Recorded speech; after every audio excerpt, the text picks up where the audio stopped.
I hope that everybody had a really great New Year's and holidays and everything else. As you're probably aware, I've been gone the last couple weeks. We've been offline and closed down at CG Spectrum, and so we are officially back this week. I think my body is here, my brain is still somewhere else in the world, and so bear with me a little bit today as we struggle through this New Year's conversation. And again, I hope everybody had a great New Year's and is ready to rock this new year with lots of new learning and new motivation to become better game designers or understand more about game design. And I do appreciate your time, spending your valuable time each week with me, and hopefully learning a thing or two, through this whole process. And just to reiterate, this is now my 26th episode. So if you're new to the channel, keep in mind there's 25 episodes and 50 hours of content available on YouTube alone, just in the game design channel. And then of course the CG Spectrum has lots and lots of great channels if you're into art or animation or anything else that we do at CG Spectrum. All the other mentors have great channels as well that can definitely benefit you, even if you're a game designer. So don't forget about this wealth of resources, whether you're one of our students or not. You're thinking about it, keep that in mind. There's lots of stuff there, for everybody. And what we're doing now to kind of bring everybody back up to speed, and I apologize for the maybe slight disconnect for some people. And it has been a couple weeks, so I assume most everybody has forgotten everything that we have talked about in the last couple weeks. But this is actually the fourth part in a series that we're going to probably spend, I'm assuming right now, maybe 6 weeks on. Initially, as far as talking about the concept and theory of world building.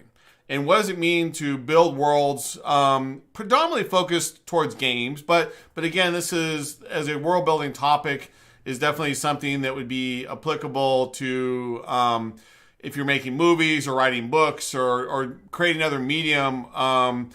These talks are not 100% focused just on those. However, that being said, last week and this week, last week being kind of part one of the topic, and this week being part two, are about gameplay in world building. And so that is definitely, much more specific about video games, and things like that. Now, if you happen to miss my last talk, which was in mid-December, please go back and look at the previous video and episode. And I'm going to be starting this week halfway through the slide presentation that I got through last time. So just be aware that you definitely want to go back if you haven't and watch last week's. And I would suggest really going back if you haven't and watch the first 3 weeks or more to get up to speed before you start watching this. Because this is definitely jumping in midstream, and it's definitely jumping in a lot more advanced than if this is your first viewing with me, your first time with me about the world building topics. At least keep in mind it might be a little bit confusing because we are kind of jumping in midstream. And so one last caveat as I started this presentation deck. The gray slides that you're going to see are actually the first 2 weeks I talked about kind of world building as theory. And then I kind of redid the slides and I'm talking about world building as gameplay. And I'm trying to kind of show you guys how they're going to mesh together. So when we see the gray slides, some people weren't able to access those. And so I've left those in. I'm going to pause on them briefly so you can go back and pause your video and reference kind of to what those first couple weeks were talking about. But those same slides are in the first 2 videos of world building and are referenceable there. So hopefully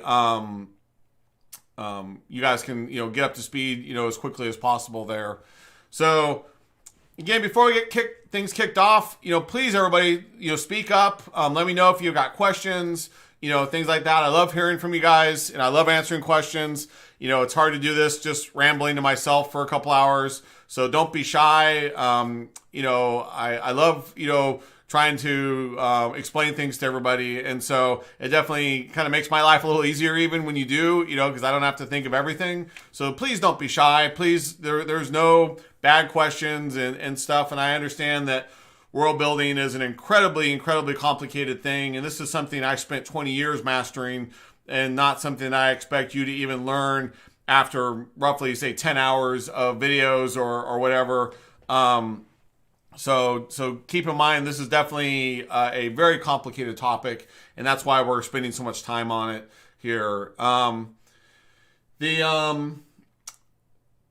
So last, before we get started, to give you kind of where this is going, my intention is that probably next week, I haven't figured out the exact flow for the next 2 weeks, is going to be probably more theory. I'm getting into writing, storytelling, character development, things like that, all in relation to world building. So diving deeper as a game designer, like how much writing and storytelling and use of story, and how do you implement story in world building? And that's not just dialogue and stuff and words. That's literally like even the design of a character and how the art tells a story, right? And how the design of a world tells a story, not just the words that a character says in the game and things like that, right? So we're going to get into kind of that intersection of, again, all of this stuff, gameplay and world building, and the theory of that, along with just the deeper side. It's not really going to be a writing class. You don't need to be a writer, but we are going to kind of dive into that next. And then after that, probably starting either in 2 weeks or 3 weeks, we're going to get into, and we're actually going to build a world together. And we're probably going to spend 8 weeks or so doing this. And we're going to, every week, we're going to sit and build a game together. And we're going to build this thing. And I want you guys to see me struggle and see the thought process of literally starting with a blank page and how we go through and how we build that. Because I still find that that's the hardest thing. It sounds really easy until you sit down and actually build it. And then you often struggle with it. So anyways, that's kind of where we've been, where we're going. But I just wanted to kind of make sure with this new year that everybody was kind of understanding of where we're at, where we're going, and stuff for this year. And where we go beyond that, I don't know yet. But and definitely, if you guys have suggestions for topics you want me to talk about, please, put them in the chat channel. Please, DM me, on the side, if you're a student in Slack, or send me an email or whatever. I'd love to have more ideas and suggestions for more topics on what you guys are struggling with as a game designer, game developer. Do you want to know more about game production, game design, specific, genres of games, or whatever it is that interests you? Please definitely let me know, and I'm happy to take suggestions and do my best if it's a topic that I can talk about and, not completely fumble myself. So anyways, Happy New Year's, Danny, and thanks for joining us. Looks like, I don't remember your name, so are you new to us now, Danny, or is this your first time listening to me ramble? So if so, welcome, and I hope you enjoyed today's talk. All right, so let me just really, really, really quick. I'm going to run you guys through just the like 10-mile high view of what we've talked about last week, right? We first talked about gameplay and kind of where to get started. We kind of talked about how to get started and, in kind of the ideation of your world.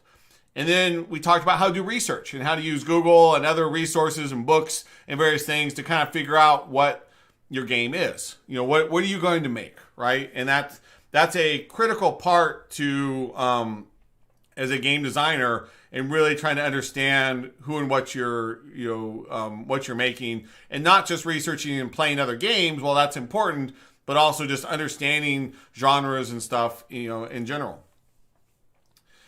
Then we talked about kind of creating gameplay rules for your universe and why what is a rule? Why is it important? And in short, a rule is something that players can come to expect. A rule is something that players understand how a particular thing works.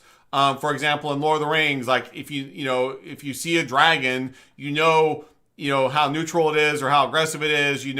What its rules are. Generally what those things are. Same thing if you see an elf or you see an orc, you see things, you know what those things are. If you see a sword, you know what a sword does, right? And that's generally 99% true, but where players get confused is when you start creating things. Those could be objects, could be creatures, could be whatever it is in the game that they expect to follow one set of rules and it does something else. It doesn't mean you can't do that, but you have to do it very carefully. You need to explain it and make people understand it. So, hi, Sadie. Thanks for joining us. Let me try to answer your question here. Is there a best way to communicate to artists your intentions about the moods you want to recreate?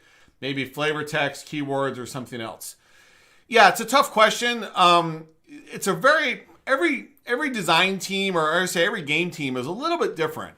And so in some teams, artists are more autonomous, right? And so as a designer, I might only work in words, and to be honest, in some teams, they kind of get a little upset even if I'm like, hey guys, like I went and Googled some dragons and like, here's my idea for what I want and what I see as dragon, right? And so as a designer, there's a very fine line between form and function, right? So technically, on most teams, an artist is needing the form. Like, so what does it look like? What does that thing need to be like, right? But in the same hand, as a designer, I need this thing to function in a certain way. I need it to have certain attacks. I need it to be a certain size or have a certain, it needs to look menacing or look, very dangerous, or it needs to look really friendly and cute or whatever. And so I'm sort of dictating certain things that for me will imply or provide certain gameplay, certain emotional reactions, certain story elements, and things like that. And so in the best teams, when you really work with a great team, the artists, especially the concept artists, and the game designers and the creative director type people need to be really in sync, right? And there's a lot of back and forth. It's not just a dictatorship. You don't want to get into a position where you as a game designer or whatever your job title is, tells the other group what to do. So it's about guiding them towards what you think, you like for a certain reason, but where I try to withhold myself if I'm just a game designer. Now, if I'm a creative director, my job is really to oversee that form and function work well together, and I'm trying to keep both of those together. So I will give more opinion because that's my job. But as a game designer, again, it becomes a weird fine line between some teams are very comfortable with me, Googling some images and put some text description, that says what I want, and then telling a game, and then telling an artist, here, make this, right? Versus like giving them a bunch of Google stuff, Google images or whatever. Or I know some game designers who are great artists. They used to be artists, and they'll even sketch out something and say, here, this is kind of what I want, make it better. And some artists will get their feelings hurt because they feel like that's their job to ideate what that thing looks like, right? And so building a great relationship between those two areas is really important. And the final answer really is what is best for the team, for the project, for that particular thing even. Maybe an artist doesn't quite understand like those things. And so as a designer, I always start with words. And I try to keep those words about the function and not necessarily the form. And so if this thing is following genre conventions, meaning like it's fantasy or something that's known, or an IP that's known, like if this is in the Star Wars universe, then, I might say this is Darth Vader, right? And so now an artist is going to know to draw Darth Vader. But as we all know, you can reimagine things, and so that doesn't necessarily mean that this is Darth Vader that looks like, from episode 3 or whatever, movie we're targeting. I mean, we may want to stick very close to the movies, and we may be doing something that's very, unique. And we've seen lots of movies and shows do this where they took an original, interpretation of something, an original IP of some kind. Take like I've been rewatching Battlestar Galactica lately, right? The newest 2000s series, not the original 1970s and 1980s series, right? So both are the same IP, but if you look at the Cylons and the Galactica and things like that, right? The newer series reimagine them in a slightly new, more modernized version, right? So there's a case of like artists using their artistic interpolation to make something a little bit better, and as long as the creative director or IP owners or whoever are okay with that, that can be fine. But as a game designer, I wouldn't necessarily want to do that unless I had a real need, like where I'd say like, okay, Cylons need to be more like Boba Fett, and they want to have a rocket backpack that shoots rockets out for some extra gameplay, or there's another variant of a Cylon they're going to meet here that has this, or the Cylon Raider, spaceships need to have these new features, these new functions, and so I need to have them physically there in order to use that for gameplay, right? So that's kind of how I like to function, but again, there's not necessarily a right or wrong answer. So, Sadie, I hope that helps you out and gives you enough information there. But again, communication is key. Talk to your teammates and see what works best for them, and that often is the best answer. Okay? All right. So, moving right along, creating unique gameplay. Thank you, Sadie. So then we talked about, what is gameplay in relation to building, in world building, right?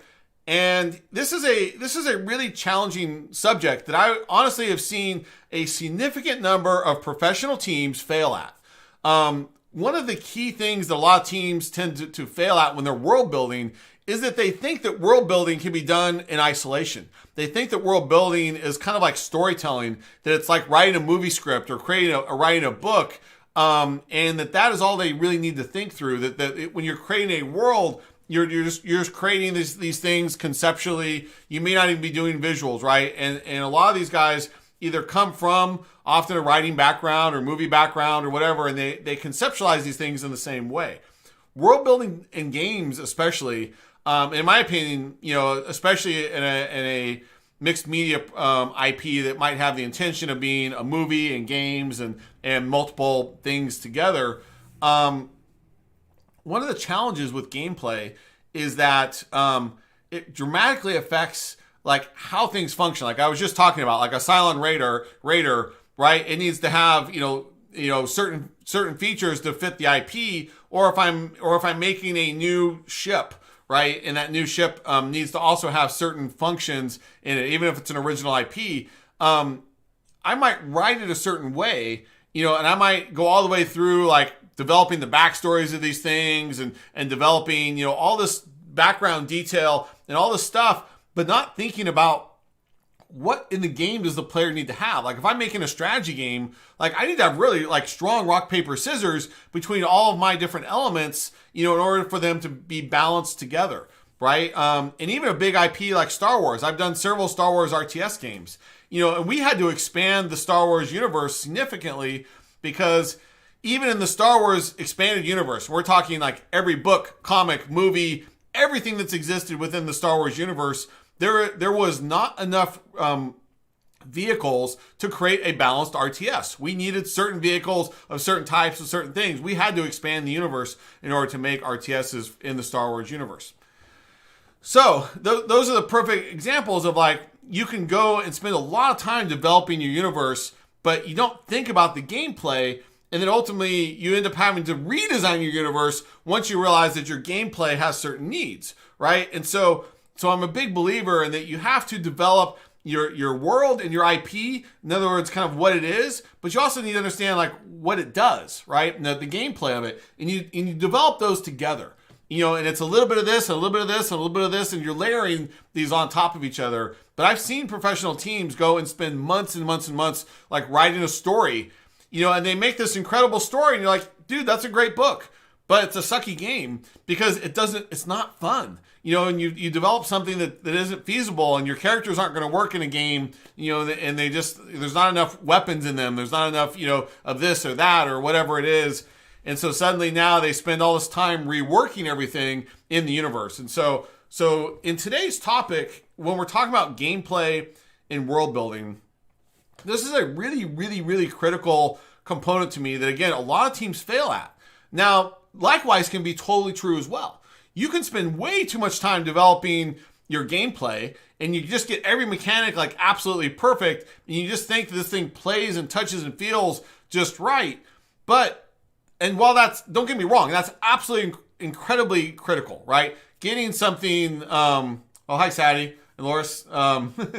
Good to see you're on. So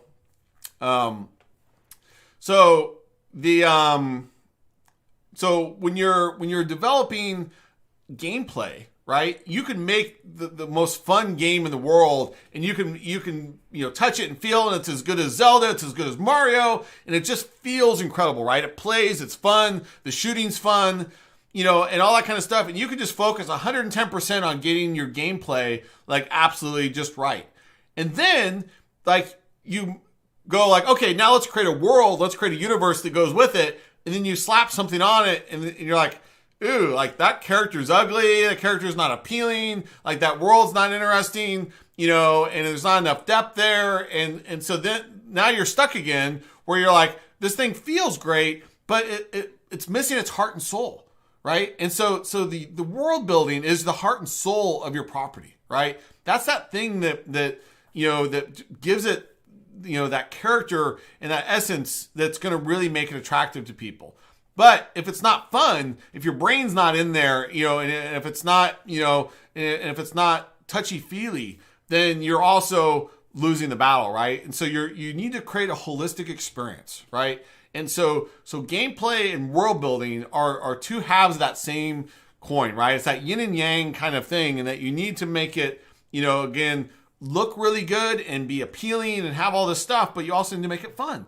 And you gotta merge these together. And that's what's really hard, right? It's really, really hard to get gameplay and world building together. And so what I'm trying to kind of show you guys over these few weeks is to say, look, here's all these areas, right? And this is not trivial. There's all these areas that you've got to figure out how to master, right? And all these things you got to figure out, like, how do these characters work with these vehicles, that work with this terrain, that works with this environment, that works with this backstory, that works with these alien creatures. All these things have to like work together, and it's a massively complex jigsaw puzzle, right? That you got to somehow put together. I won't even try to say whose name it is, but who the hell? How's it going?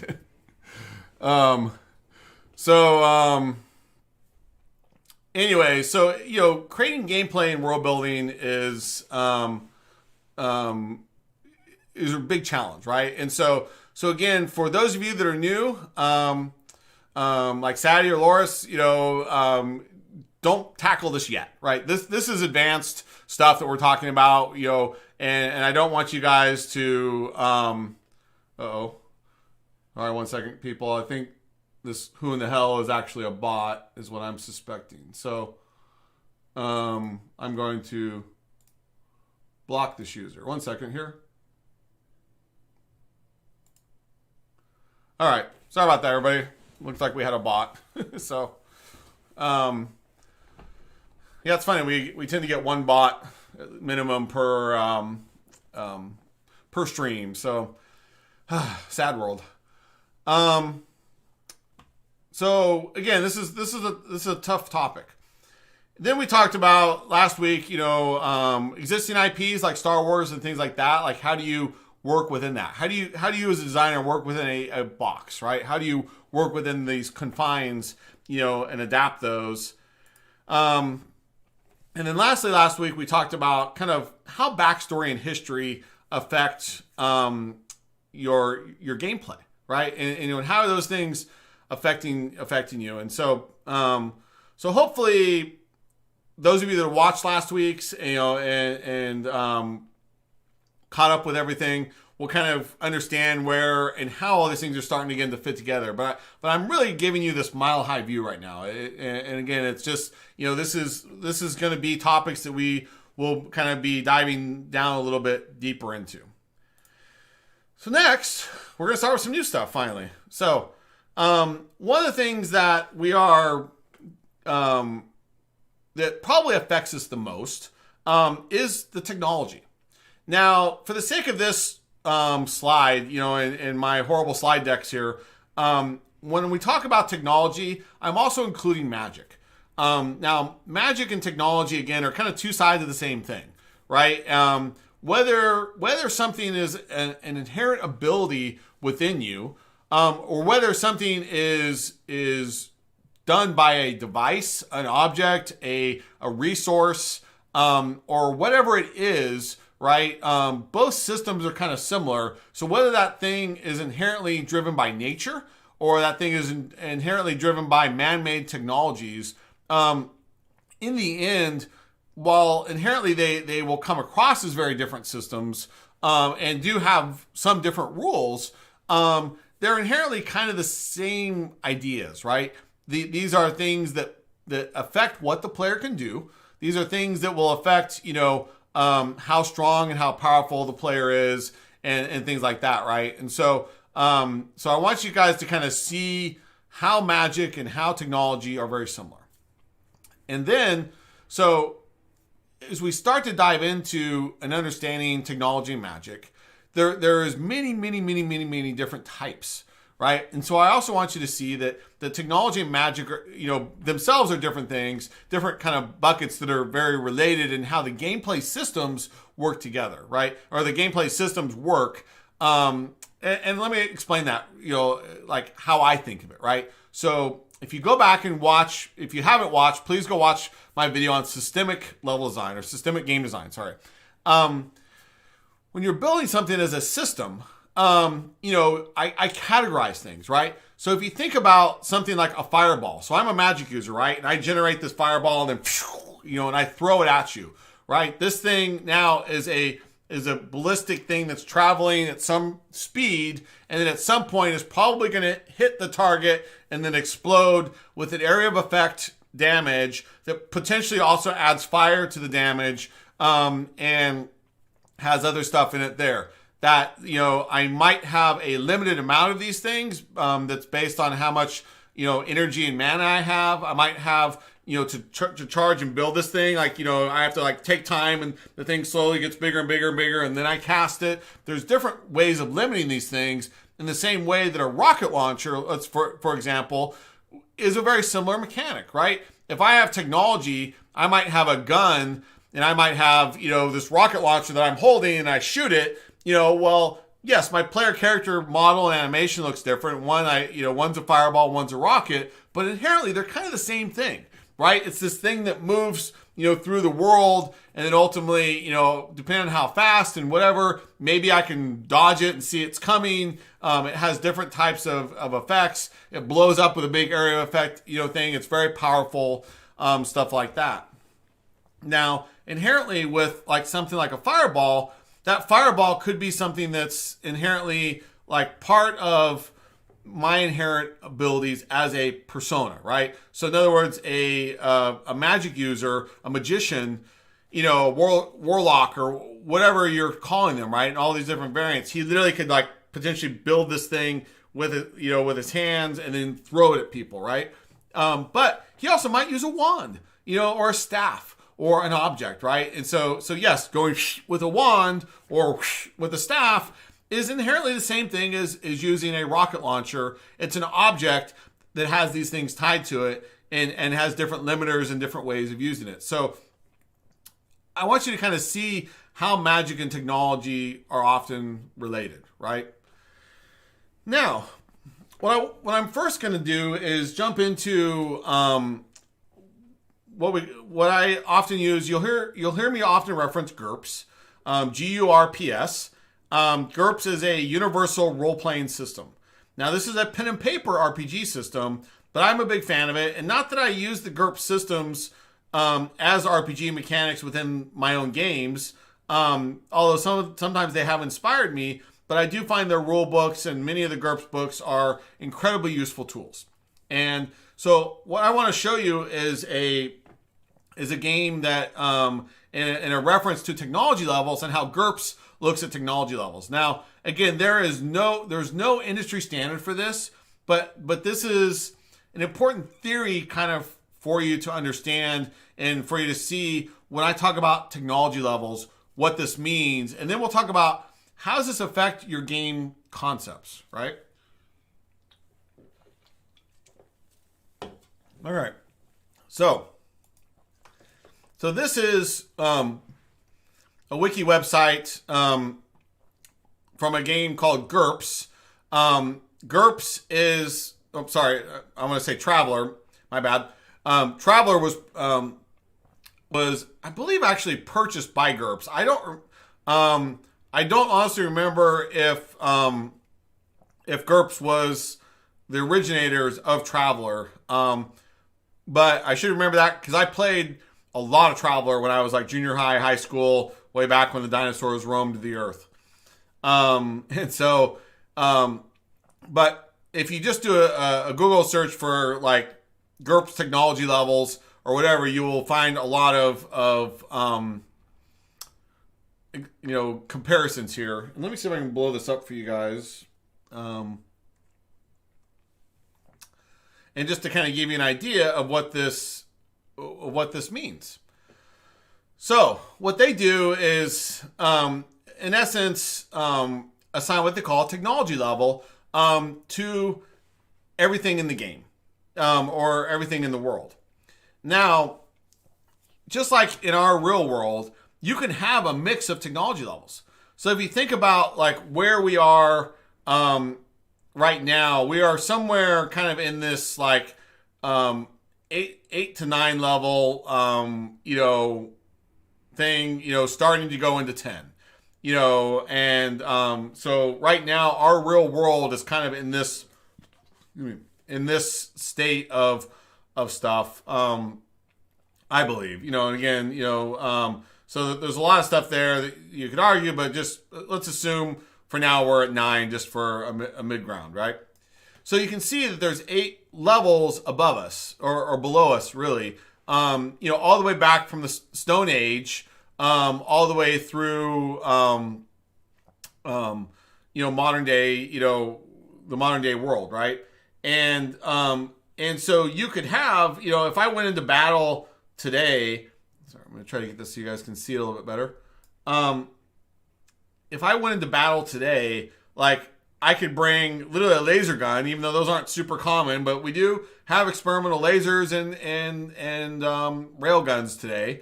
Granted, most of them aren't, super portable, but we've got rudimentary prototype exoskeletons, drones, robots, things like that are pretty advanced and, would have been sci-fi, 10, 20, 30 years ago, right?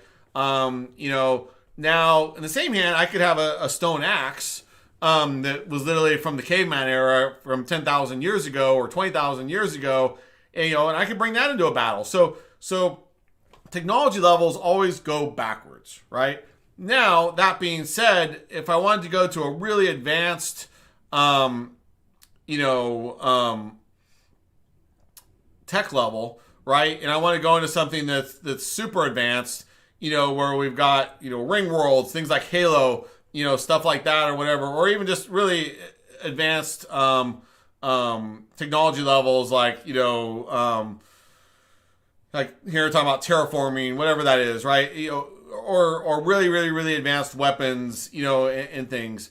Those types of stuff that would be there, like if I found that today, like if I walked outside and found that, I would assume that, like, okay, it either came from the future or aliens dropped it off or something. There would have to be a reason for that thing to exist in my universe, right? Like, you couldn't just drop, a super advanced, photon torpedo launcher, in today's world without explaining it sometime or someplace.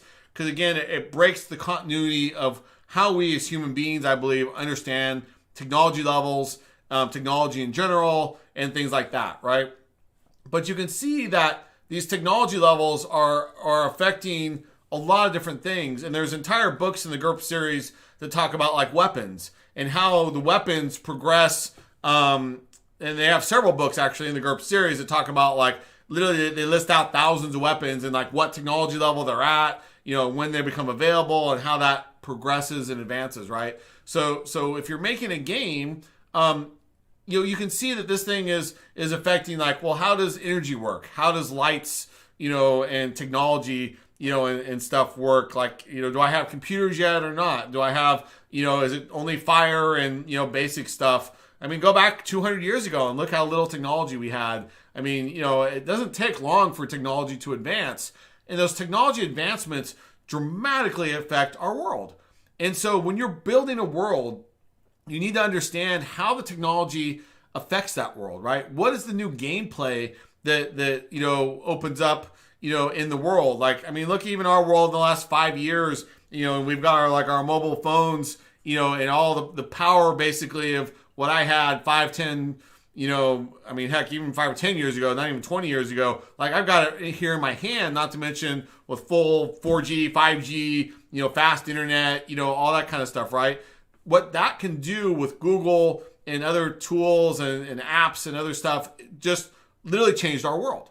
So those are the kinds of things that we need to understand when we're building a world. We want worlds to feel realistic. We want people to think and understand that these worlds are of a certain way, a certain type, a certain understanding, right? Again, the rules for that world need to exist. And so that's the kind of thing that you need to balance and understand that just by implementing a new set of technology, or adding magic versus technology or all these things, you need to understand, what does that mean, right? How's that working in this world? And even in our modern day world, like I can take, this device here and this, cell phone and go to parts of Africa. And first of all, like I'm going to get no signal. So now this device is basically dumb, or self-contained because it has no internet, throughout a lot of, the country, let alone, the world. And then, on top of that, this thing has a battery. This thing needs power. This thing has what I call a limiter, right? The two limiters of a cell phone are that it needs a connection to satellites or to cell towers, right? In order to operate efficiently, in order to get new information or to act as a communication device, it needs to have signal, right? And then it also has a battery. And that battery also needs, to be recharged. So if the player doesn't have a way to recharge it, then of course this thing may only last for a day or a few hours, however you want to do that as a game designer, but it's no different than say like a cell phone or something, right? And so these things can dramatically affect your world, your gameplay, the premise of the game. I mean, entire stories and plots have revolved around things like that, right? I mean, how many movies have we seen where the person's trying to get to the top of a hill, after they fell off a cliff or something and broke their leg, or they're being attacked by bad guys, and they got to find somewhere to get cell signal, right? How many times have we seen a horror movie or some action movie where, they're dialing for help, right as their cell phone battery dies, right? And, and therefore they don't know even if they got the message out, So these are kind of cliche, but I'm using the point to show you that technology, even something as simple as a cell phone, can dramatically affect the world, the universe, things like that.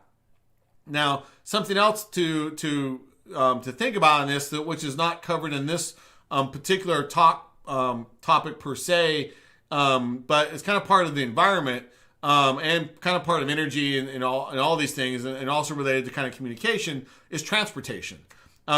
So technology and transportation have a huge corollary together that affects worlds in ways that, unless you really sit down and think about it, right? Like just think about like what the airplane did to our world compared to a boat, right? How much did our world change the last century when we got, faster and faster and faster and longer range, airplanes, right? That one invention probably changed the world more than anything, because it allowed us to do certain things. Like we could ship food, and that allowed us to feed more people, or it allowed us to move military units, faster or better. Or we get things like the aircraft carrier, which now allows us to take those airplanes and even deploy them, in even faster ways, right? So the point is, all these things dramatically change your game world and your world building and these things. And so you as a game designer need to have a little bit of understanding of technologies and these tech levels, and stuff in general, because these things really, will affect all of these things and many more that are part of your game, right? And so I want you guys to kind of understand that that this technology level stuff is really important. Now let's talk about magic a little bit, and I'll show you an equivalent kind of things with GURPS and the magic systems, and how the magic and the types of stuff. Now, in this particular web page that I'm showing you, it's not. This is not related to the technology levels per se of magic, but a similar concept exists, and there's different types of magic. And each one of these categories or things is kind of interrelated, but they all have very inherently different systems for how they're supposed to work. So, for example, if we think about magic and things that we would categorize into the area of magic, there's traditional like Dungeons and Dragons, style magic, but then there's also things, where we think about superpowers, right? Think about all the Marvel superheroes, DC superheroes. Like those really kind of are categorized as a type of magic, right? They're not necessarily technology, though some of them blended in there. So if you think about Iron Man or something like that, Iron Man is technology, versus another character might be, in the world of magic, like Thor or something like that, really would be seen as a magical character in our definition or perception of that, today. And so, and then, there's like religious magic, and some of those can be seen as like different types of kind of semi-magical systems. And then voodoo is kind of another part of kind of religious magic. There's also, things around, spirits and ghosts and telekinesis and other areas within magic. And I'll use the word magic very, very, very, very loosely, right? And that all these things, again, are stuff that that can dramatically affect, your player character, and your world in a lot of ways. And so in the same way that with technology and how it affects the world, the magic and the definition of how you control and limit your magic and what your magic abilities allow for you to do will dramatically affect your world. So, for example, there's like you could fly, for example. We're talking about transportation, right? So let's assume transportation now that we don't have technology, but we have magic or some form of magic in our world. Well, now maybe we can fly, right? So maybe it's like Superman, and it's superhero power, or it's a witch, and she's got to fly in her broom or whatever that thing is, right? But so there's magical flight, and I may not have an airplane, but I might have my inherent ability in some way, shape, or form, or in the case of a witch, a magical item that imbues the ability for me to do it. But that really is not all that different than what an airplane does at a systemic level for the experience, right? Yeah, I mean, yes, they are very different, but inherently they provide you going from one place to another very quickly, right? Or more quickly, or getting over areas that may be, say, hazardous. I can fly over an ocean, or I can fly over a lava pit, or I can do something that I couldn't necessarily inherently do by myself, right? And then same thing with like if you're a magician, are you able to say teleport? Teleport would be another form of like magical abilities. That's a transportation. But again, that teleportation might be anywhere in the world, or it might require like a rune stone and require something that I need to use, that I activate, that I turn on, that's a specific point in that world. And so it's really point-to-point teleportation as long as I can activate this and activate this. Well, that's no different than like the Stargate. So in the the Stargate SG-1 series in movies, like they had, for all intents and purposes, magical gates. And yes, they had energy that I guess powered them. They never really explained it. But you punch in a code and it would take you to a place if that aligned, and it was alien, it was far in the future, and they never even explained how it worked. But again, it's that old adage of something that's inherently so advanced that we don't even recognize it as technology, right, is often seen as magical. So these are those things where these gray areas between technology and magic often overlap each other, right? And so these things are stuff that is going to be really important as you start to get into building and designing a world that has technology and magic in it, right? And so you can see also that these things can be intermixed. These things, if you think about, again, shows like Star Trek, Stargate, even Star Wars, all the stars, and many, many more. And even our modern day world, not everybody on the same world and the same city and the same location is going to have the same level of technology. Technology is often, or I even say magic is often, a something that's expensive. It could be something that you could be R&Ding your own new cutting edge technology. You could be working for a corporation that's developed, really advanced technology, and you could be working. Maybe you've got technology that nobody else in the world even knows exists, right? And you're doing something that's inherently different, and so therefore people don't believe that it's there. I'm trying to think of something that would be an example of like the Fifth Element, not Fifth Element. Gosh, what was the name of that movie? The Seventh Day, the one with Arnold Schwarzenegger, and or Sixth Day or something like that. So, anyways, where they clone Arnold Schwarzenegger, and both the clones, and the original, or the perception of that, both end up in the same place. But again, like nobody inherently believes it just because nobody would think that technology could really exist, right? So the whole premise of the movie was based on them doing something different and unique in this in with their technology, right? Now, Sixth Day, yep. So pretty good movie.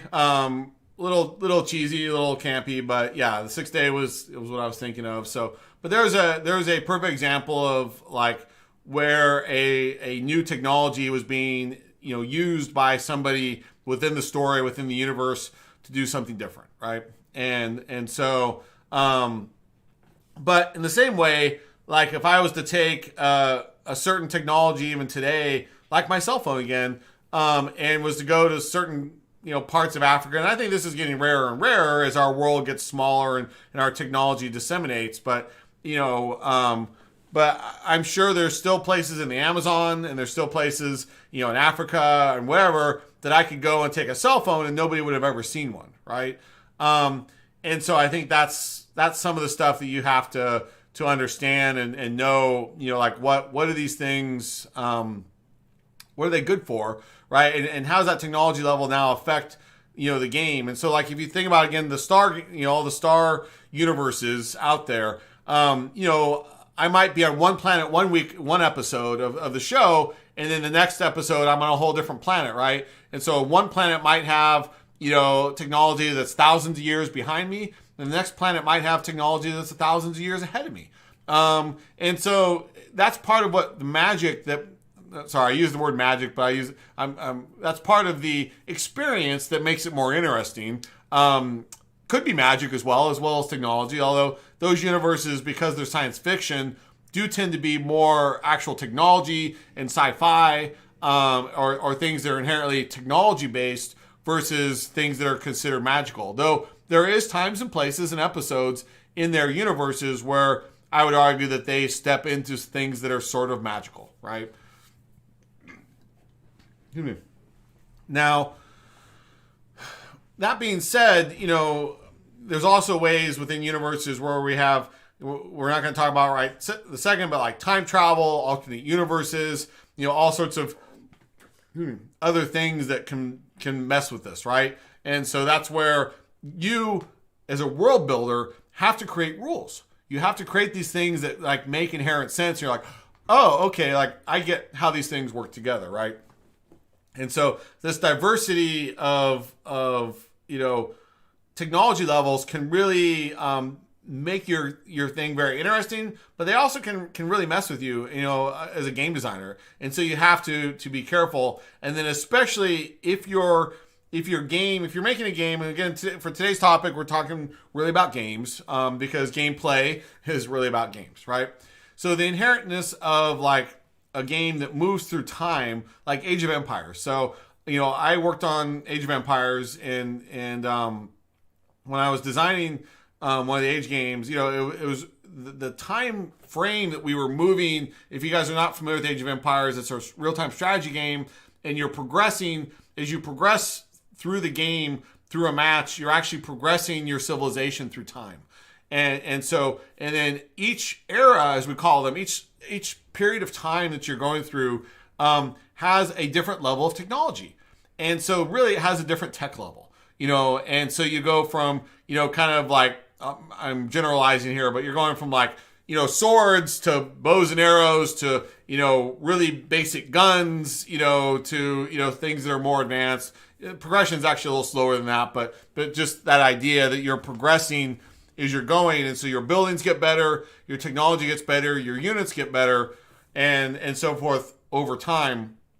And so that inherently disrupts the balance of your games.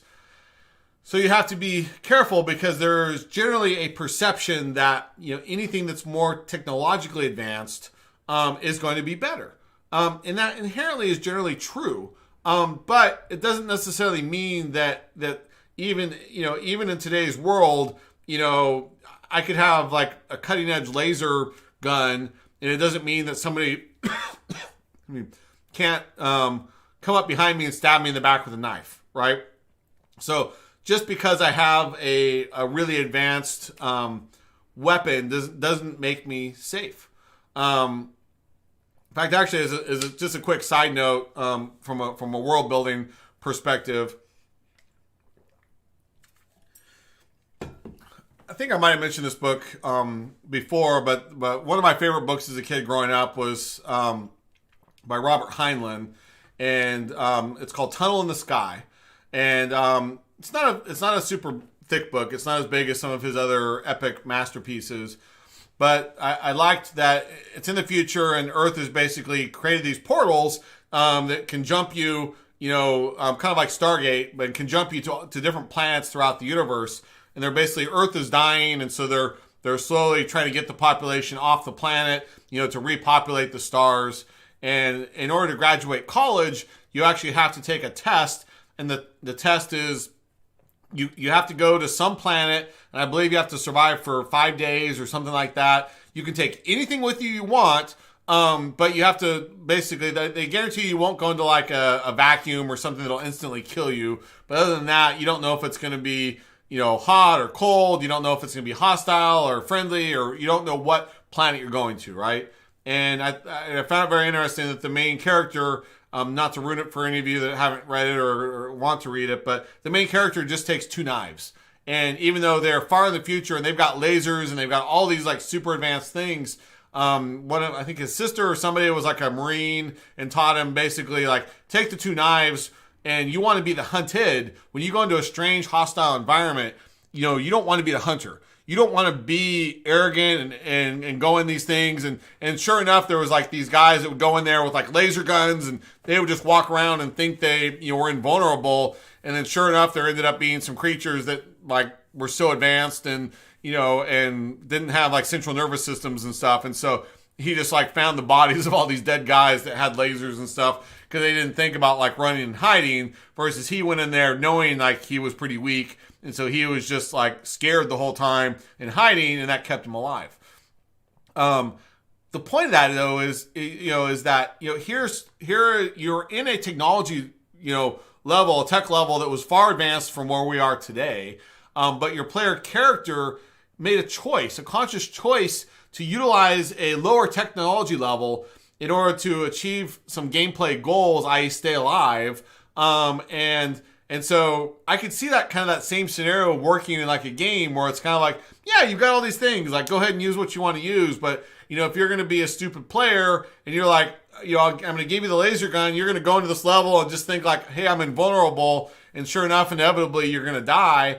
Like that's kind of an interesting lesson, versus like, the player that's like, I'm going to take my little knife, or I'm going to take a really, something that's there, or I'm going to act, more cautious versus, more arrogant, ignorant, and thinking that I'm powerful, right?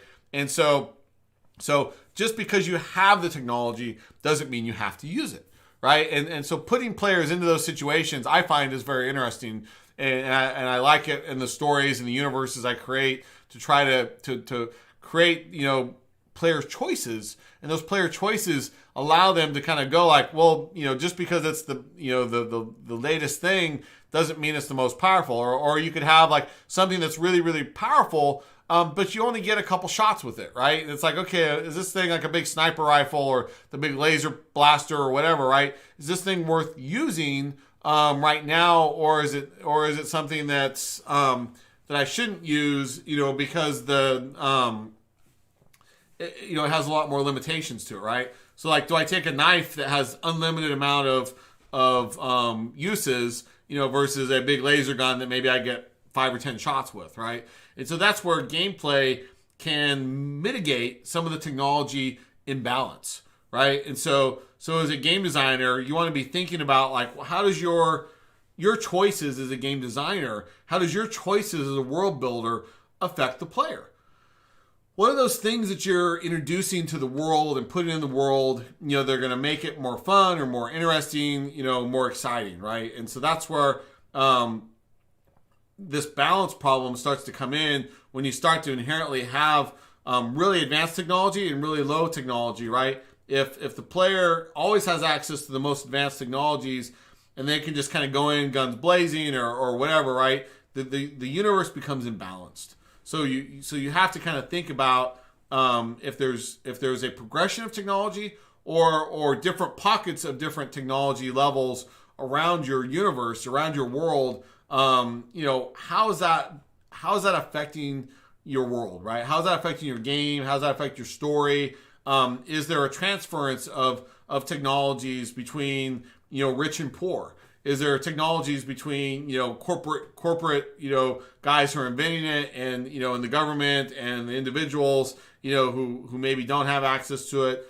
There's lots of like conspiracy type cyberpunk things or whatever where it's like this dystopian type things where the player may not have access to the latest technologies, right? May not have access to it, but he has something maybe in his inherent, in his heart, in his soul, and whatever it is that gives him an advantage, right? So it still allows him to be, competitive that way. So what you're really trying to do is figure out how does that affect the gameplay, right? How is that technology level? How is that item? How is that inherent ability? And what are those things doing? Does the player, for example, increase his inherent ability through training? Does he have stuff where he can go and get stronger? He can eat something and get healthier, that kind of stuff, right? Like, how does that affect the player? And the decisions and the choices he's making and where he's spending his time, where he's spending his money, and then ultimately in the backstory, like, why and how did the player grow up that way? Why did he make those choices? Why did he choose, just like any of us, why did I choose or fall into and become a game designer versus why am I not working at NASA now, which I started off, as a rocket scientist, and why am I not there today? How did I make the choices I made that got me to where I am in my life, right? Well, there's all these things that happen to us, there, and access to technology or, stuff like my computer abilities. If you look back at how I got into computers, was inherently because my father was a graphic designer, and his company had access to a lot of cutting edge technology and computers that they wanted to use in graphic design back in the 80s, way before they were even in the schools.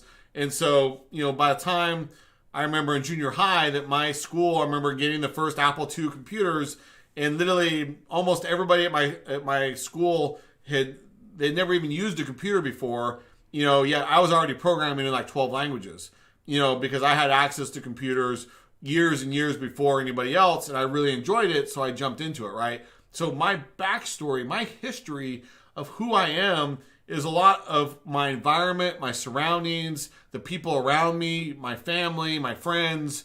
All these things are inherent to helping you develop something that becomes and makes this sort of interesting and believable, right? And so that's ultimately what we're trying to do.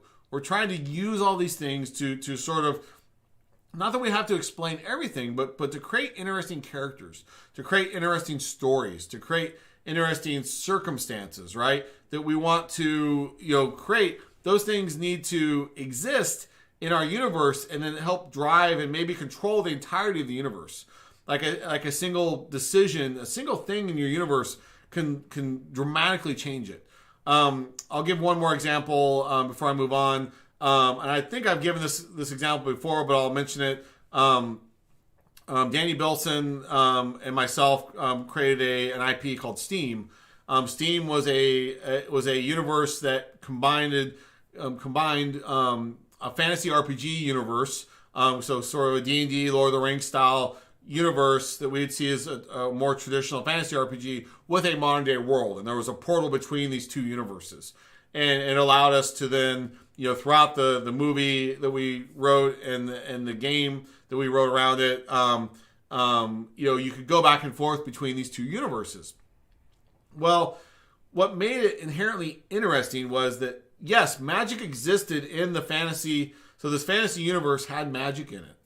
But unlike a lot of magical and fantasy, technology and magic systems, in our world, the inherent ability to do magic was actually based on a substance, or we'll call it, in this case, a resource that allowed you to have magical abilities. And so that magic now had what I call, a constraint or something that's there that allows you to control it, right? And so this thing, inherently in game systems, you don't want players to have an unlimited ability to do absolutely everything, right? Because if you do, then, you can get in trouble. Like if I could just use magic all day long and, and just do it an unlimited amount, like how do I control the player, right? Why? And then now the universe, like, is there 10,000, magic users in the universe? And, and how does that affect it, right? So you ultimately, for something to be special and unique, less people need to have it, like being a Jedi Knight in Star Wars, right? Not, the entire universe is not full of Jedi Knights. They were and had what ultimately became midichlorians, but really was a magical inherent ability, to use the Force. So in Steam, we had a substance that was a liquid, and that liquid, when you drank it, would give you the ability to use magic. But depending on how much liquid you ingest would give you, more or less magical ability. That same liquid could be imbued and poured onto objects. So if I wanted to make a magical staff, I could literally like pour the fluid over my staff and give it the inherent ability, and now my staff would have magical powers, or I could have magical powers. And the same thing when we got into that real world and we were dealing with the real world stuff, the real world, our modern day world, figured out that they could, once they realized this other universe existed, could take that same magical steam, liquid and, put it on an airplane, put it on a tank, put it on, a gun, right? And so suddenly now your gun has magical abilities. So that one choice that we made, that one choice in our technology and in our magical systems that were both interrelated in this particular project, dramatically changed everything, right? Because it was no longer like the Jedi Knights where I was born with this inherent ability, but this was now something that anybody could have and control. And so by allowing anybody to have magic, that substance now took on great value. And now the governments, of course, want to control that substance. And the governments want to find that substance. And the whole world begins to revolve around steam. Another similar analogy would be in the Dune series. And if you guys haven't seen the Dune books or read the Dune books or seen the old, I think it was the 1980s Dune movies. And if you haven't been paying attention, there's what looks like it's going to be an incredible remake of the Dune movies coming out this year, I hope. And but in the Dune universe, there's one planet, and in that one planet has the inherent, I'll call it ability, whatever. It's the only planet in this universe that has this one resource that they need, and they call it spice. And the spice ultimately is what the entire universe, in this case, is fighting over, and they're all fighting for control of the planet where that spice is harvested, and they're fighting for control of spice. So that is another example of where a substance that is needed, and that particular substance is used in their galactic travels. They don't necessarily explain it terribly well in the movies, but it sort of gives them the inherent ability to teleport and transfer, at light speed or very quickly through the universe. And so without it, you kind of get trapped, on your world. You can't really get to these other planets and stuff. And so it really, again, back to transportation, that technology, and in this particular case, almost magic, this substance, this resource, ultimately became something that their entire universe revolved around, right? And so that's why I'm kind of talking about this a lot right now, and I apologize if I'm boring you guys. Hopefully, you guys still awake out there. Everybody's a little quiet. But it's a really important point that I want you guys to really see as world builders, how these items, these technologies, the magic, these substances, resources, you can see how they're kind of all interrelated again, right? It's all there, and just that one simple thing, the addition of spice, the addition of steam, right? Those one choice can make the entire universe change, can make the entire thing suddenly become a whole new place, right? Suddenly becomes this whole new universe where everybody's lives revolve around this substance. Everybody revolves around, how do we mine it? How do we get it? How do we buy it? How do we afford it? How do we use it, spend it, build things around it, all these kinds of things, right? These are all things that this one substance that then drove the technology, which then drove the magic, I use magic in loose terms, right? All really needed, right? And so understanding how that affects your designs, how magic and technology, works, and how the different magic systems work, and how, again, the limiters of these things and how they work. Again, magic, needs to have limits. You need to get tired. And even if you're a Jedi, if you guys have been watching The Mandalorian, it's amazing. If you guys haven't watched The Mandalorian, hang up now and go watch it. Like, it's absolutely a great series. I don't want to spoil too much, in season 2, but, when the Baby Yoda is even using his magic, and actually I'd say it's really inherent through the series, but like whenever he even just does basic stuff, he gets so tired he passes out, right? And so there's a limiter. Like, there's not necessarily like a meter on screen that tells you, hey, I'm using this ability and it's making me tired. But and they set this up in the universe very early on, this ability, the force that Baby Yoda is able to do when he like grabs a hold of somebody, and picks them up off the ground, or whatever he's doing when he's using his powers, makes him really tired, and he doesn't have a lot of control of it. He doesn't have really a lot of stamina, and so there is a perfect example of what could be inherently magic within a technology world, being used with a limiter, right? And so if I was a player,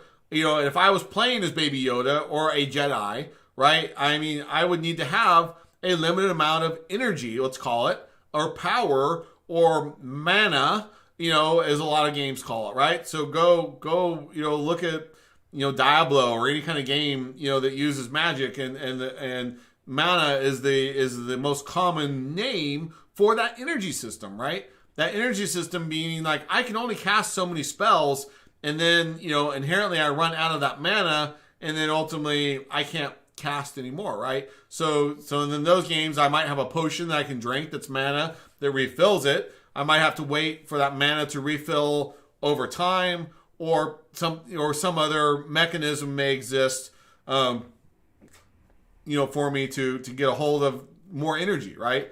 Now, that energy system, and again, I'm using energy as a broad definition, that energy system is not too inherently different than a battery in power, and whether I'm using, energy that's inherent, like, I've got a Tesla car and it's got a big battery on it, and I've got a 300-mile range, right? I can't drive for 10,000 miles if I've got a Tesla. That's one of the reasons why Teslas are good and bad, right?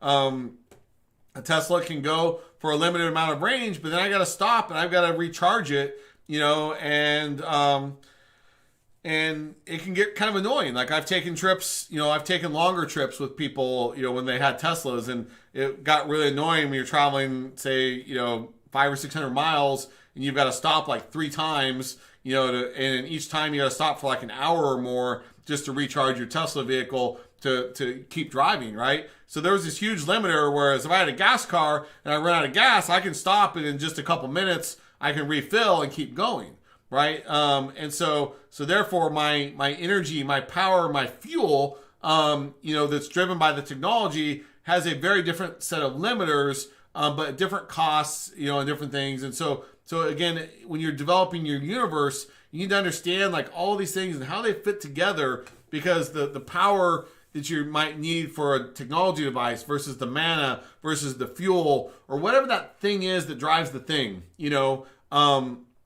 are things that inherently become what make the world go round, right? They're the things that our world and our universes begin to need, right? In the same way that we need, either electricity or gas fuel in today's world. And so there's massive money, massive industries, and the collection of that, the storage of that, the distribution of that, and those things. And if you took that entire thing away tomorrow, if we had a giant EMP, that electromagnetic pulse that literally took out our ability to have power, and electrical devices to work, we'd be in bad trouble. Our society would collapse, I believe, pretty quickly. All from that one inherent problem, right? So that's where the technology and the tech levels and all that are, inherently important.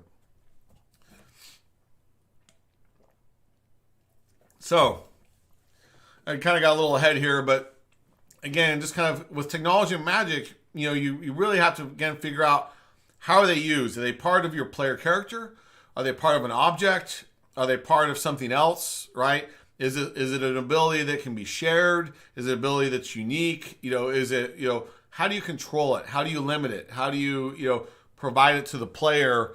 Is it a chant or an incantation that I can learn, like a witch or a warlock or somebody, they may or may not have an inherent ability. They need to just know the words, but again, like what's the risk then? Like if I can do this anytime, how do I stop it? Now, is it something that only works occasionally?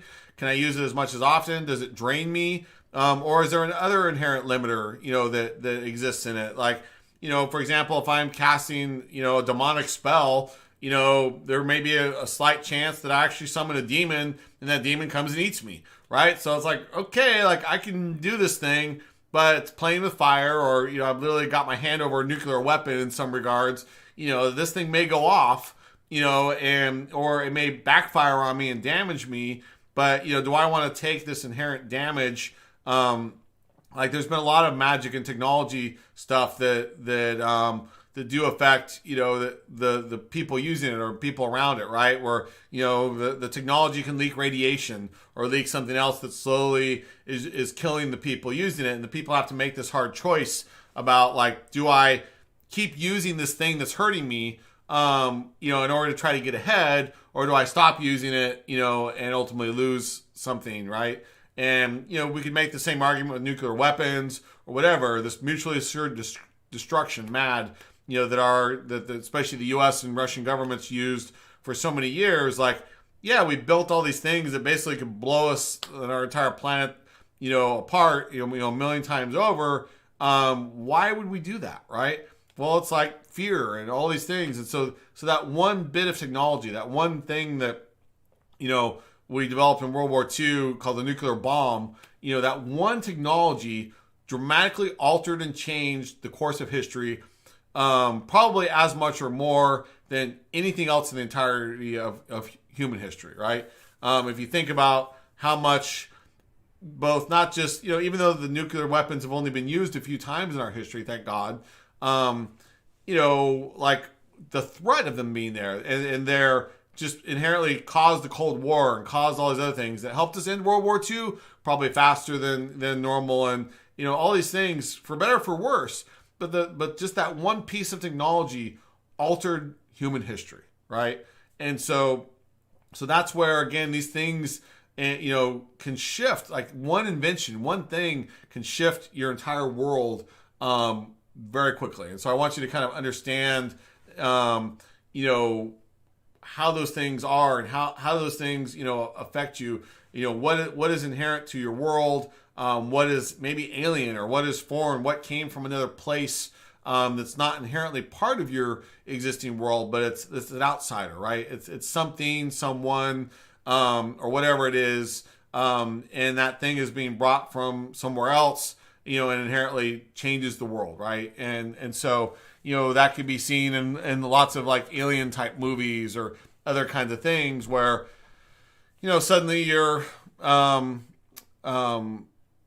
know, getting all these aliens, you know, popping up around our world, or maybe it's ghosts or whatever that thing is, right? And that thing that's new there, you know, is dramatically changing, you know, our perception of the world or how people live in the world, you know, those kind of things. And whether those aliens are going around and eating everybody or provided new technologies or just scared everybody or whatever, right? I mean, even look at last year and how sucky last year was and COVID and everything else. I mean, this time last year, you know, we were all happy. Like I had just come back from Las Vegas and had an incredible vacation there and, you know, and all these kinds of things, right? Like nobody was thinking about like, oh, I'm going to spend the rest of the year locked down in my house and, you know, in this horrible new world that we're in. But yet, you know, our world literally changed overnight. And right now, I don't know whether we can argue that this is technology, which is part of biology, or magic, you know, and I wouldn't say that this is magical, but it's magical in the sense that biological type things or whatever, viruses and these things are sort of an inherent thing of we don't understand them, right? They're those things that sort of happen as part of our inherent nature of what we are, right? And so whether the COVID virus is human manufactured or whether it's from nature, I don't know if we'll ever know that. But it is something that one thing, which could have been technology, right? Biological technology, still technology. You know, that one thing altered probably, again, human history in a way that will probably change us for either ever or a very long time. I don't even think the next year things are going to fully return to normal. Like we're going to have what they say, a new normal, right? But let's just have the hypothesis that was technology, right? Biological technology, that whether it was the Chinese or whoever it was, let's just use the premise in our story that was a manufactured biological weapon, right? Whether you believe that or not, whether it's true or not, I'm talking about in the universe that you're building, but there was a way that you know, within your storyline that piece of biology altered the world. And, you know, and that's how all the zombie movies come about, right? You know, and things like what else is a zombie movie than bad biological technology that, you know, inevitably is generally almost always, you know, human created. You know, they don't always explain where and why, you know, in The Walking Dead, like, you know, where the zombies come from, right? But it's sort of implied generally in most of those movies that it was some kind of a biological weapon that got out of control, you know, and then ultimately changed the world, you know, and probably destroyed the world, right? And so, so turning us into more of a post-apocalyptic world, you know, versus our modern day, you know, technology. So in those cases, like our technology gets locked because the inherent nature of a post-apocalyptic world in those cases is most R&D and stuff is going to end, and it really becomes about survival, right? So now your technology in that, you know, becomes inherent, you know, in that it kind of freezes and locks, you know, but the world continues and evolves, right? And so there's lots of ways to skin that proverbial cat, but you just kind of have to be aware of how all these things kind of work together. So what's important is just kind of trying to understand, like, you know, what is that setting again? And what is that gameplay that world is presenting, right? So back to like zombies. Like what gameplay in the setting of a zombie post-apocalyptic, you know, world is that bringing to your game, to your world, to your universe, right? What is it inherently as part of that world that setting belongs? You know, and so we've all, I'm sure, seen lots of zombie movies, zombie TV shows, zombie games, you know, and all these things, right? And they all have a common theme of like, there's all these dead people and you die and you turn into one of them, and they can be slow lumbering zombies, they can be very fast zombies, they can be dumb, they can be a little bit smart, but there's generally rules that in gameplay that now affects, like for example, zombies are attracted to noises typically. And so, so now inherent gameplay might be that, like, I can use something to throw it, and make a noise, and then the zombies, or I can set off a car alarm or do something there. Then the zombies are, we're going to go over there and, and go investigate that, right? Or the fact that I got to shoot them in the brain and not in the body, right? So there's gameplay inherent to the world and the setting being post-apocalyptic zombies, right? And now there's a whole range of gameplay that can be around that. There can be things like scavenging. Resources and technology become very limited in a post-apocalyptic setting. Lots and lots and lots of people have died. There may or may not be inherently a lot of food. Depends on how far in the future we are kind of from the event, right? So, that's inherently, most, I'd say a lot of movies tend to take place kind of in that first hours, days, weeks, or months, or even the first few years after, the zombie apocalypse happens. Therefore, your setting is still providing you with some food and things like that. And some groups and some things are starting to maybe farm and create their own food and stuff like that. But the world itself is still sort of providing at least some where you can go scavenge and find food. But there's a gameplay mechanic, right? That I can go look around and try to find food and things that keep me alive, right? Because that may or may not be, a mechanic that you need, in your world, right? But I'm just trying to show that that's, one of your limiters, right? Ammunition. If I'm in a post-apocalyptic world, and most of those, generally, except for some, things where you might have had a government bunker or somebody that was really prepared, you might find some place that's got a lot of ammunition or other kinds of food or resources, right? But in general, most of the people that are just kind of out in the world, ammunition is very limited, right? So that becomes almost like a stealth game, or can be, in that you might be going to a situation where your entire setting, which is your story premise, which is your world, is based off this post-apocalyptic, setting. Well, with that, inherently, supplies are limited, ammunition's limited, things like that can be all over. And whether you're post-apocalyptic, yeah, can't talk today. Getting dry mouth and rambling for too long.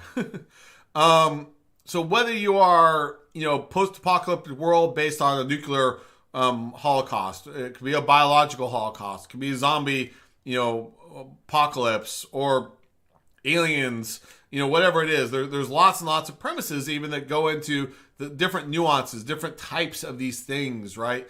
And each of these settings has a slightly different set of rules, a slightly different set of, like, okay, how am I going to survive in this world? What are the enemies? It could even be a demon, the end of days, kind of thing. The demons have come back or whatever, for horsemen of the apocalypse or whatever, right? And so now there's ghosts running around, whatever. I mean, there's always interesting nuances and differences that you can create within a world that make the gameplay, really fun, right? But this is where you have to kind of think through these things, like what kind of game are you inherently making, and then and how is the player going to who are they going to be in this world? What are they going to try and do in this world?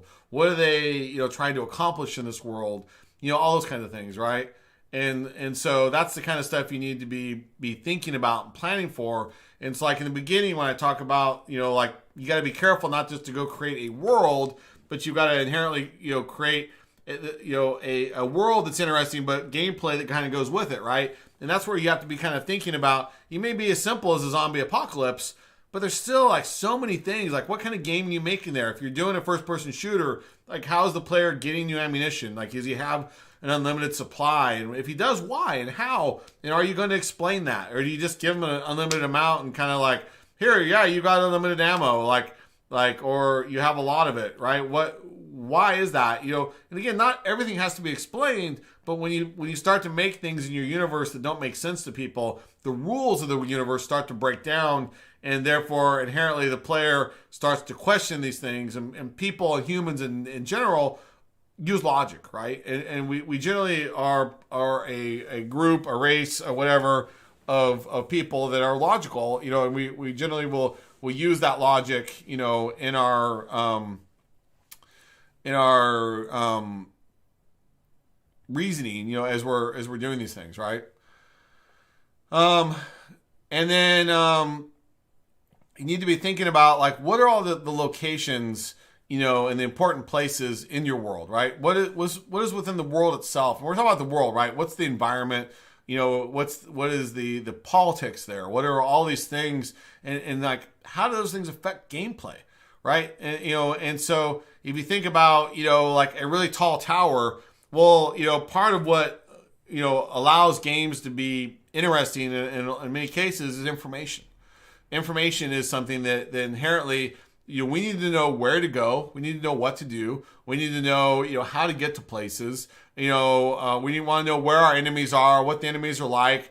I don't want to come around a corner and have a dragon sitting there, right? I need to know ahead of time that thing's sitting there, so that I can plan and figure out how to strategize, to get past it or sneak past it or go a different way, whatever. So using this case, if I can climb up, like in the game Assassin's Creed, if I can climb up a tall tower and look around, that can give me a bunch of objectives. It can help me understand where I am. That tall tower could be a cliff up on a mountainside, or I climb a tree, or I go to a tall building, whatever that thing is. But that thing inherently, just the nature of, again, the world and the environment, by knowing that I have this tall tower there, can provide information. Information is gameplay, right?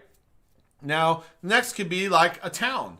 Inherently in most games, especially RPGs that you're playing for a long period of time, you quite often want to have a town, a city, some place that human beings typically, or whatever race is alive there, is living, right? And usually that's a place that has the places where they live, their houses, but it might also have stores and have places where they buy and sell things, or make things, or do things, right? And where you inherently can socialize, get food, and all this kind of stuff. All that's gameplay, right? And so you have to think through. You don't want to just randomly put that stuff everywhere. You want to be thinking through, what is it in the world, and what inherently, again, is in that world that makes sense, right? So having like a zombie apocalypse again, right? Like, if I was just to be fighting my way through the zombie apocalypse, and suddenly I turn a corner and there's a whole town there, and there's no walls around it, and I just walk in and the town's open and everybody's alive and everybody's happy and they got plenty of food, and suddenly it's just like a snapshot of like our modern day world, it would feel very out of place. Now, granted, there's been lots of shows that have done that, or had a similar premise to something like that, but generally that that location has generally got walls around it, or it's in an isolated place, and they do make an effort for you to understand how this thing still exists, in its kind of old way in comparison to kind of the new world, right? And stuff. So while that premise has been sort of used, I want to show that again, you want things to sort of make sense in the world, right? And so the same thing, you wouldn't just have like necessarily a perfectly functioning, healthy city, during a alien invasion, right? Now, if you're stumbling through the world and you find that, I'm trying to remember offhand, there's been some movies that have had premises like that, where suddenly it's like, whoa, wait, like the whole world's destroyed except for this one little place, and now this like perfect utopian city is found. Like, why is that? When the rest of the world's destroyed, things. There's usually something pretty shady going on, there. But that's part of the mystery and part of the suspense and part of the gameplay, right? Of like, what was this thing there exist? But you as a game designer need to really be thinking through these things. You need to be really trying to understand, what is it? How is it? What does inherently these locations, mean, right? Whether this thing is a single building, whether it's a campsite, with a guy at his, he's built a fire and he's got his horse there and he's sitting there, and he could be a trader, right? And maybe he doesn't have much, but you could just stumble on him in the forest, but that's okay as long as he serves a purpose and the player knows he's there, can find him and then trade with him and whatever. Like that guy there can have gameplay, right? But in the same hand, the nice thing about that is the next time you come through that clearing or whatever, that guy may be gone. Maybe him and his horse rode off, right? So he may not be inherently there all the time. But a city or a town or whatever can't necessarily easily just disappear tomorrow unless you create an interesting premise around where everybody went or why did everybody die or why the whole thing just disappear or whatever, right? I mean, yes, you can create some gameplay or create some mystery there, but you got to be very careful, right? And so, but those locations become very, very, very important, right? That those are places where I get quests and resources and transportation hubs, and I talk to people and buy and sell things. And again, like these locations really become the hubs of the game. And so they're really important that you think through, like, well, how far away is this city from like wherever I am, right? If I'm playing WoW, and I'm, inherently going across the entire world to get to some city, and it takes me hours of literally real time running over there to get there. And I buy and sell some stuff and I got to run for hours back to where I am, do some stuff and run for hours back to where I am. Like, that's not going to be very fun. Like, I need to either have a horse or a way to fly or to teleport or whatever it is, right? But I don't want to, the gameplay I'm trying to avoid is like that the player isn't just sitting there literally running for hours and being bored to death, right? And so that's where you have to be thinking through how these cities and things function. On the same hand, you want to be thinking about how do these things fit within the world, right? Does it make sense to have a big massive city in some location that doesn't make sense? And again, sometimes that does happen, but you do have to kind of understand that generally cities evolved for a reason. So if you really want to make great cities, if you really want to make a great town or a great reason for these things, understand the process of why and how that thing came about. Like, even if you go back to when the West was sort of being taken over in America, right, or even just a lot of the world, a lot of towns and cities and things like that came about because, first of all, there was water. People need water to drink. And then as we developed ships, ships became the best way for us to transport. Again, transportation, from one place to another, whether that was transporting food or people or whatever it was, or any kind of resource or any kind of thing that we want to buy and sell or whatever, transportation became critical because in most cases, most cities don't have 100% of the resources that they need to survive. Most cities don't have enough food, don't have enough metal, don't have enough whatever it is, right? And so they're often trading, over history. They need to trade with other people to get salt, to get whatever that is, that key important elements.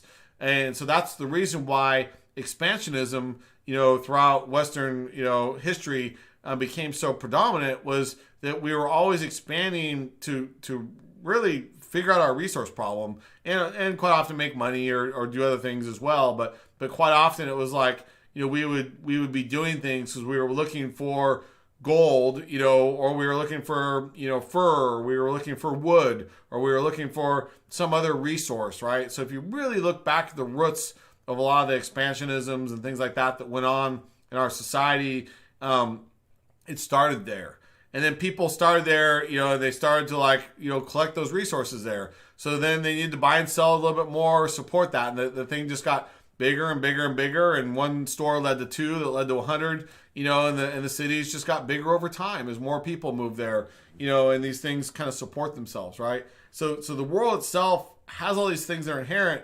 And if you understand, again, these things, those things will make your universe a better, more interesting place. And so that's something that can be really important. Next is understanding like weather and the environments, right? So if you're in a desert, if you're in the snow, if you're on an alien planet with air you can't breathe, if you're on a water world, that's mostly water or all water, if it's daytime, nighttime, if the environment, is it safe or is it hazardous to me, as a player? Is it safe for me to go run around this world, or is something going to eat me out there, whether that's a creature or a giant pit, that's, quicksand or lava or whatever it is that will swallow me up, is the temperature too hot, too cold, those kinds of things. So those things all inherently have gameplay, right? If you want them to. Now, just because now you can put a game player character on, the hottest planet, in the universe, and it's 200 plus degrees and would probably kill you or I in a matter of minutes. And you could have a player character running around in that world, all day long and not even breaking a sweat, right? So we don't necessarily have to follow all of our rules, but within some boundaries, within some rule sets, right, we need to kind of understand, what are these things and what are the rules that make this universe exist.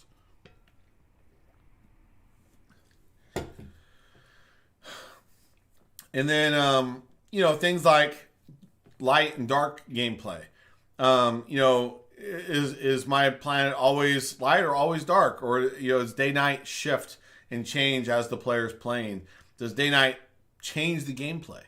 Right? I've used the example before of like Riddick, and Vin Diesel and the character he played there, and how his eyes could see in the dark. And there's, again, like gameplay that came out of his inherent ability as a thief that he wanted to be able to see in the dark.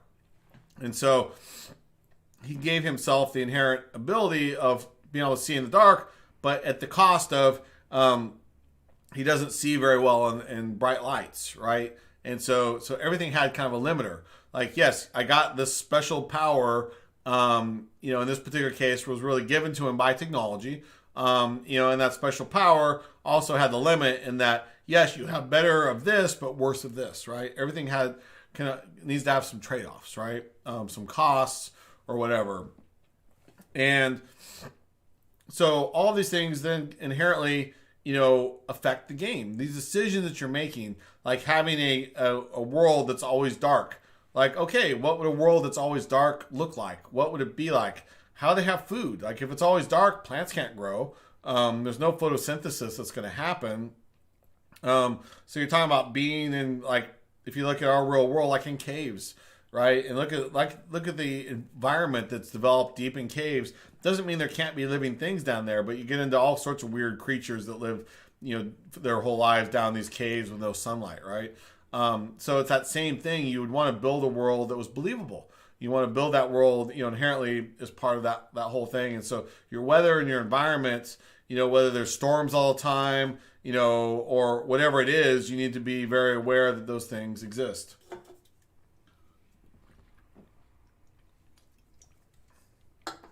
And again, this all relates back to like transportation, as I've talked about. Really affects the world at all levels, not only just how the player gets around the world, which inherently is part of your gameplay in a lot of games, not all, but a lot of games, but how easily I can get from point A to point B, or maybe inherently in the beginning of a game, maybe I don't have a horse, for example, right? So it's very slow for me to go from point A to point B, and so for the first part of the game, I might be going really slow from point A to point B. But at some point, we don't want to keep dragging players down, so we might say like, okay, now you got a horse. You buy a horse, and now, yoo-hoo, now I can go 10 times faster, right? So now the distance from A to B is much easier, and that limitation goes away. But then suddenly, like, I'm going A to B, and then suddenly it's like, oh no, now you got to go to C, and you're like, oh wait, woo, like way over here, right? And now, like, even on my horse, I'm like, oh my god, this takes so long, right? So now, I might buy an airplane, and they're like, woo, okay, like now I can use that airplane, I can travel, there with that. And then, maybe I need a spaceship after that or whatever it is, but it can escalate. So even things like transportation can escalate you into sort of, allowing you to have new gameplay, new experiences. And then inherently by now, let's say having an airplane, what can I deal with an airplane besides just transportation, right? Do I have guns on my airplane? Can I fly around and shoot other airplanes? So on and so forth, right? So that this one ability may be given to you for transportation reasons, but also could be used potentially in combat or resource collection or racing or whatever it is, right? There can be all sorts of gameplay revolved around this new thing, that allows you to. And again, maybe I'm Superman and I learn how to fly, right? So I mean, it doesn't have to be that I have a vehicle. It doesn't have to be that I have a horse or a mount. It can literally be I inherit a new skill or ability. Whether that's through technology like bionics. Suddenly I replace my arms with robotic arms. Now I'm like super strong and I'm able to do stuff that I could never do before. So I mean, there's all sorts of ways to skin the proverbial cat, but you have to understand how those things work. And then resources, and how and why those are really are what drives our worlds, right? And so understanding how people are getting resources, how the world is gathering more of that resource, whether that is steam, whether that's spice, whether that's food, whether that's water, whatever that thing is, like how do people get resources? And then how does the player get that resource, right? And how do you control that resource? And how does that resource have value? How does that resource, what's it worth, right? And then does the player have an unlimited amount of food, or does he have to really scavenge around? In a post-apocalyptic world, food could be a huge shortage, right? And then you may be struggling to get any food, and you're constantly in threat of dying because you don't have enough food, right? So that's something you need to be aware of, right? That resources, especially if you're playing like strategy games and things like that, become very important. Culture and societies, what's in that world, right? Who are the people living in it? Who are the creatures living in it? Who are what's the politics and the factions and the groups, all that kind of stuff. What's the gameplay that those things inherently have? Like, are these groups hostile towards you? Are they friendly towards you? Will they trade with you? Do they attack you?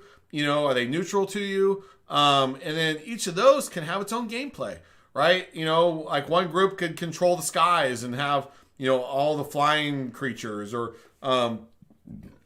one group could have, the ability to ride dragons, and, and they control the skies through, riding dragons, and the other people can't ride dragons, so these people, control that. But doesn't mean the dragon can't be shot down out of the sky. So there could still be inherent risk, but the cultures and the societies and how these things develop, like if you look at Star Trek and you look at the Klingons, and the Klingons are like the super, warmonger type things, like the society that was built around the Klingons, is inherently hostile. But there's also, Klingon characters like Worf or whoever who were, Klingons who became friendly and ultimately joined the Federation, and bridged the gaps between the two societies that were at war with each other for a very long time, right? So that's something you have to kind of be thinking about, right? How do these societies kind of, work together, and affect each other, right? And what's the different AI, evolve, like how these societies are going to affect the world. Like if I can fly dragons, well then maybe I need to raise dragon eggs, and maybe I need to, train the pilots that are going to fly the dragons, and I need to feed the dragons, and I got to do all this other stuff. And so your whole world can start to revolve around these cultures, right? In the same way that Klingons are very, warmongering. Well, they want to go to, I think it's Valhalla when they die, and they want to, like I think similar to the Vikings, and they want to, I think that a lot of the Klingons was kind of modeled after the Vikings, but the inherent culture is such that they're always like aggressive, right? They're always out there, they're always doing stuff, and so the way they look, the way they dress, the way they act and they speak, and how they pray to God that they can have a glorious death, in combat, and those kinds of things, like those types of inherent abilities, or the cultural standards within that race, really affect, how the race, develops over time, and can therefore lead to a lot of gameplay. And ultimately, most societies, if you look at throughout history, most of our societies are really about like conflict, action, suspense, wars, enemies, violence, said conflict, and these things, right? And so inherently we're about politics, and whether we are in a Cold War, and we're politically fighting each other, or whether we're in the next World War, right? Whether we're fighting against aliens or whether we're fighting against each other, whatever that is, the inherent nature of conflict is going to change our world dramatically. Just like I was talking about with nukes, the inherent threat of just having nuclear weapons was enough to dramatically change the world. We didn't have to have a world that was post-apocalyptic where somebody went bank, and pressed that button, and all the bombs flew, right? I mean, now that world can exist too if you want for your universe, but that's what you have to figure out. Like, okay, what are these groups? What are these factions? Who are the politics there? How's the player going to get involved in that? How's the player do with that? And then to take to that next level, like, does the player get to choose to take sides? Can the player affect his status against these factions? Can the player choose to fight them or help them or heal them? Can the player bring something back that helps them, or can the player take that item, that elixir, that's going to save the world and give it to somebody else, right? Or what are those things that they're inherently like, going to affect the world, and therefore the conflict. And so I may, for example, have and get some thing. Let's just, let's say it's the, an elixir that literally gives you immortality, right? And if you drink this liquid, you will literally live forever, and there's this much of it, right? Well, just me, I may bring that back to my government, to my family, to my clan, to my group, my faction, in order to maybe save my mom's life. Maybe my whole story is kind of like, hey, I'm going to go on this big search, like Jason and the Argonauts or whatever. I'm going to go on this big search to bring back this thing, that's going to help me, or what I think is going to help me, right? And then in the end, like, I could bring that elixir back to my group, and the rest of the world goes like, what in the hell? Like, you actually like got, eternal life. I want that, right? And now suddenly everybody attacks you, because they all want that thing that you had, right? So that's where you can play off some of these things and sort of be aware that these things, sort of exist. Time travel we won't get too deep into, as we just got about 10 more minutes left today. And by the way, thanks again, everybody, for joining me today. Sorry if I'm dragging on a little slow. But again, we've got about 10 more minutes left. So if you got any more questions today, please ask now so I have time to answer them. But otherwise, I'm going to keep rambling. But please, if you're listening still, ask away if you got any questions. But the inherent nature of time travel is that it can really mess with a lot of things, and I'm not going to get into it, but from a gameplay perspective, it allows a lot of interesting things to happen, a lot of paradoxes to happen. But time travel could also be in games like Assassin's Creed or something where, time could just be, say, reverse maybe 30 seconds. And, what gameplay can we do that, used with that if we just have like the inherent ability to, reverse time for 30 seconds or see ahead by 30 seconds, whatever, right? There's been millions of, different books, movies, TV shows, whatever, that use, some inherent ability of time travel in some way, shape, or form, whether that is through any time or some limited scope of time, and how far in the future or the past can I jump? What paradoxes do I create? What can I do? And all that stuff gets really, really, really, really complicated. So we're not going to kind of dive into all that, but be aware when you start using time travel and those things that, again, you can kind of ignore that some of those paradoxes exist, but they do, exist. So inherently, characters are in the world, right? And there's just tons and tons and tons of gameplay that your characters have. And this is really, I'm not going to get deep into it in your world because this is really gameplay mechanics and what we talk about, throughout a lot of other talks.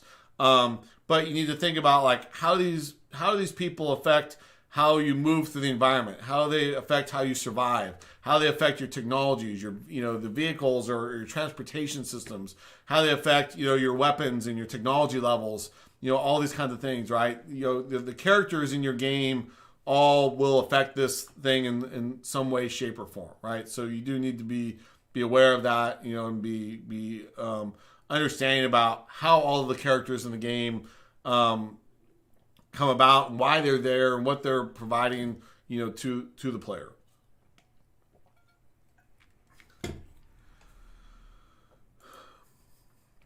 Next, is kind of a subset of that is really the bad guys, right? Who are the bad guys in the world? And this is important to understand. I mean, whether that person has a gun to your head or whether that person is the villain that could be, the boss who really is just in command of everybody else, and can be telling everybody what to do or whatever, right? That person doesn't necessarily have to have a weapon or be, directly threatening you with something. That person can be, ultimately being responsible for a lot of bad things, but doesn't necessarily have to be the one pulling the trigger, as they say, right? And so you need to understand that inherently bad guys are a big part of any IP. And I'll probably end up doing, I suspect in a couple weeks, as part of the writing stuff. This may be a topic big enough for us to actually spend a full amount of time on. And so maybe I'll skip ahead right now just to kind of, since we only got a few more minutes, and we'll come back to and understand bad guys and how we structure them and build them. How do we build bosses and sub-bosses, and and how do we inherently make stories that have ongoing conflict within a universe? And that's something I think that we're going to have to talk about, and the bad guys is going to be a part of that. So let's skip ahead a little bit here. We will get back to this in probably 2 weeks and talk more about bad guys. Creatures are really just kind of I'll call them dumb for now, for lack of a better definition. It's however you want to do it. Typically, it could be things that, are the things that go bump in the night, as they say, these things that you're going to, they could be inherently bad, meaning they attack you or they're dangerous. They could be, something that just exists in the world. And, it's like a cow, right? Like I'm walking through a world and I see a cow, like I'm not going to go running, screaming away from it. But at the same time, it may or may not be a resource depending on the game mechanics you have. Like I may or may not go eat that cow, right? I may see the cow and go, hey, moo, but I'm not going to I'm going to go kill that cow and I'm going to skin it and I'm going to get a bunch of meat and I'm going to eat it. Even though that would make sense in the context of a, say, zombie survival game. Like a cow would be a very, expensive or important thing because the amount of food on a cow could feed a lot of people for a very long time, right? Or could feed a lot of people, a lot of meals in one cow. But your game mechanics, your game world may or may not support you ever doing that. The cow may just be something that's there, right? But typically, if we're saying creatures, these are generally things that are not just animals. And they would typically be stuff that, has some other gameplay or things, revolving around them. And so you need to kind of understand, and define what the creatures of your world are. Next, we'll just kind of touch on this, but again, the things in the world. What are all the gameplay revolved around all the stuff that's in your world, and all the things the player is going to ultimately use and need and have, right? And all these things need to be driven by the backstory, by the resources, by the world we're building, by the limitations of that world, and what we have inherently available to us. Like if we're on a desert planet, food and water are really scarce. And therefore, as a resource or whatever, we're not going to be building certain types of things. Like if there's no trees around and there's no wood, we're probably not building wood houses. We're living underground in caves or whatever, right? Like, I mean, how do we build a wood house if we don't have any wood, right? So things are affected by the environment, which is affected by the world, which could have been just random, or it could be affected, by the story and the backstory in some way, shape, or form that matters, right? Maybe the bad guy made the sun go kind of supernova, and enough that it heated up the planet, and caused all the plants to die 1,000 years before or something, and and stuff. And so now this whole society has been suffering, because they lost all their water, and and they're still somehow surviving, but it's basically post-apocalyptic, right? And they're suffering there. And so therefore the things that are in that world, just like a post-apocalyptic world, might be a combination of some stuff that existed from before and some stuff that exists now, right? But those things have to be reflective of the world. They have to be reflective of everything in it, the people in it, the society, all those kinds of things, right? If it's a peaceful society, you don't want to have weapons everywhere necessarily. I mean, why would you have weapons around everywhere in this peaceful society? But if you're building the next Klingon, race, there's probably going to be weapons and, gunships and all sorts of stuff all over the place, right? Because you're always in a constant state of war and conflict, right? So the things and how I dress and what I have to use and all the things are being affected by the society, right? So that becomes really important. And so, lastly, don't have a lot of time to really talk about this. And again, I think this will be kind of next week's talk that we're going to get into in the storytelling.